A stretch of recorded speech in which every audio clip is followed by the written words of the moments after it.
Hello everyone, it's me Lisa, and in today's video I'll be teaching you guys how to fix your payment not complete in App Store in iOS 17. So without any further ado, let's get started. The first thing what you want to do is you want to go to settings, then click on your Apple ID here, and you want to click on the sign out option over here like this.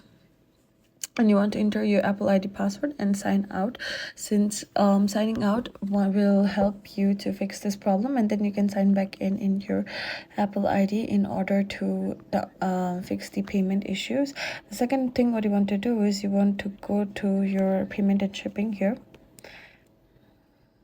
and it'll load for a while, but you can fix this issue in payment and shipping as well. As you can see, I already have an Apple Cash here, but you can also add in your number, CVV, and your PayPal or credit card or debit card account.